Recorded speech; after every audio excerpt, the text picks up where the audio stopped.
पूर्वीच्या काळामध्ये एखाद्या विधानाबद्दल प्रमुख नेते आपण ते ऐकलंच नाही म्हणून वेळ मारून नेत होते, मात्र हल्लीच्या जमान्यामध्ये काही लपून राहत नाही असं सांगत अजित पवारांनी सोशल मीडियाच्या वापरासह विविध सूचना आपल्या कार्यकर्त्यांना दिलेल्या आहेत। मात्र काही महिन्यांपूर्वीच भुजबळांनी केलेल्या एका टीकेबद्दल आपण ती ऐकलीच नसल्याचं अजित पवारांनी म्हटलं होतं। बघूया।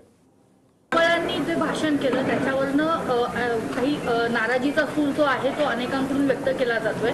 भुजबळांनी जे मुद्दे मांडलेत ते तुम्हाला पटलेत का? त्यांच्या भाषणाबद्दल मी जिथं बसलेलो होतो तिथं ते भाषण समोरच्या पब्लिकला ऐकायला जात होतं। तिथं माईक सिस्टीम अशी होती की मला ते भाषण नीट ऐकायलाच मिळालं नाही। मी इकडं पुण्याला आलो, परंतु मी ज्यावेळेस सोशल मीडियावर बघत होतो त्यावेळेस सोशल मीडियामध्ये काही बातम्या मला पाहायला मिळाल्या।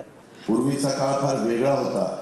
पूर्वीच्या काळामध्ये असे भाषण चालू असतील आणि कोण नेते एखादी बोलत असतील तर तेवढंच दिसायचं, पेपरला बातम्या यायच्या।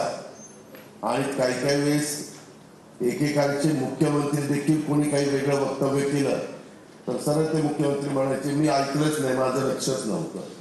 अशाही घटना त्यावेळेस चालायच्या। आता तसं करून चालत नाही, लगेच ते दाखवतात, हे बघ तू तिथं होता, तू ऐकत होता, बघत होता, हसत होता आणि काय ऐकलं त्याच्यावर आता तसं बोलता येत नाही, कारण सगळा पुरावाच तिथं असतो।